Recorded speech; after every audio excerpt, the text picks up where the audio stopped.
On the third tour, we did 182, pinned down by a very, very good sniper who remained a problem. We never found a solution for him. I just heard down and then nothing, and it was black. I used to carry a covert weapon on me. I also used to carry 2 Glocks because as you're going into meetings, it's a level of trust. Do you have any idea how many missions you've been on? Well, you know, I cannot add it up, right? So the different variations of types of missions, but on the third tour we did 182. That was at a particular time when the governance was really, really contested in Iraq. It was like, I think at the time it was General McChrystal who was leading the task force, and it was absolutely critical. You know, it was at that point where people really believed that country could go into a full civil war. There were bombs getting driven into markets that were killing hundreds at the time. And you could not go out during the day. The threat was so high. And the rotation was just on, circle, circle, circle. And, you know, that's most pronounced. On a lot of the others, maybe 30, some 70. So if you add it all up, it's a huge array. Yeah. But I've also spent extended periods on front lines, you know, and that's one. But it's lasted for weeks. Yeah. When I'm on that front line, we are the top target. Yeah. They're trying to, and you know, we've had some fun and games with particular brilliant snipers and mortar teams before. You know, being pinned down by a very, very good sniper who remained a problem. We never found a solution for him, but he kept on being effective. Wow. You know, and another one was a mortar team that seemed specifically to be orientated towards us. And one evening, we're just down there monitoring and seeing where the threat's building up and ensuring that that front line can't be broke. You know, it's like constant. Where's it going to happen next? And we had a particular member in our team who used to be 3-power mortars, and he used to be like a walking human mortar radar. He could literally, it's absolutely astonishing. And I was sat there and I was on the radio talking to the air. And we usually it's that ubiquitous white truck, right? And we could kind of pick it out from its movement. We'd all be like, is that mortar team? Is that mortar team? Okay, fine. So anyway, whatever. Didn't really see the truck that time, perhaps concentrating somewhere else. But we heard the mortar report, and this member of the team was like that. That's over there. And the round landed about a K short further down the hill. And he turned around and said, that's for us. And we all looked at him a bit like, and I just continued talking on the radio. And the next one landed at 180 foot away, further down this ridge line. We've got like a position that's all pushed up dirt, and it's about probably at the base 3 to 5 meters wide. Yeah, and it comes up this, you know, when they push it all up into a berm, and it's got like sandbagged positions, but it's all really sort of not very well constructed. The next one landed about 180 foot away, and I remember looking up and looking over at the plume coming out, and I just heard down and then nothing, and it was black. And I was like, and one had landed, they'd just done 2. Very, very good, very accurate. Mm-hmm. And one had landed literally coming to the other side of the berm. Wow. But because these mortars are not very well fused, right, it buried itself in the ground, gone off and just covered us in dirt. And I was talking to the air, and I remember just sort of coming back into sort of like realisation that that was awful. That would have took the whole team out. We were all in a vicinity of the radio. Thankfully, most of them up against that side of the berm. I was the only one standing up. And it's just that realisation. They had gone in the other side of the berm. The fusing's really bad in it. That's really what saved us. And it had gone and buried itself before it had gone off. And I remember looking down at one of our partners, Northern Iraqi partners, and he's dusting like dust off all of us. And I just remember looking down, and we had a house not far back, and I just looked at the team. I was like, and bearing in mind, they were still there. We had a choice to try and work out where they were and try and get some air onto it.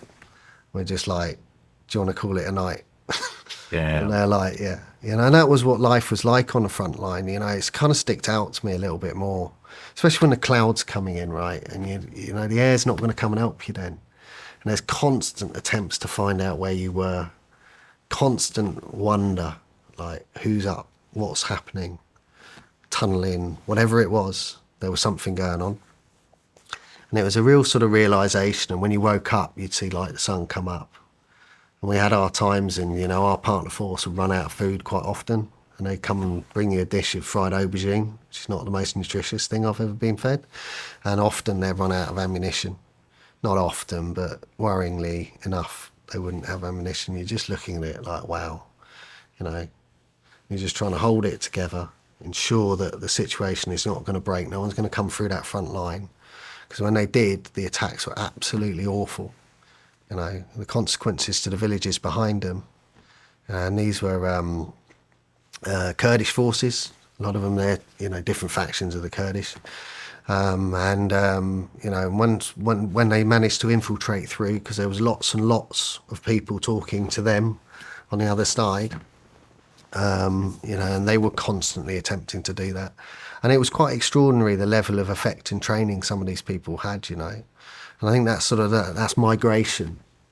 It's always struck me when I've been on operations, there's been a certain pattern we've had. There's certain groups that kind of sort of share the ethnic identity, religion, whatever, they're part of the population. And then you've got this element of foreign fighters that come in, and they're either full of fervour, but they've got no baseline support, or they're extremely well trained. And I've always detected the level of state help that these groups have got. So whilst you're operating against known terrorist organisations, they're prescribed organisations, they're recognised. They have always been receiving facilitation, support, and people are looking at the whole situation and trying to find gaps in the strategy and go against it and, pick those vulnerabilities. And it's not these people you're facing that necessarily the people that are orchestrating all the finance and all the facilitation that gives them the ability to operate in the way they do. And that's the enormous complexity of going up against these groups. And almost the front line was quite refreshing, because the front line was set and you had this period of ground which everyone was trying to sort of find the gaps in and get. You did get infiltration a lot, but when it happened, it was much more understandable. And it wasn't the same as some of the other situations I've been in. The front line was really, really interesting, done over ranges and distances, unless they got close, and they rarely ever did that.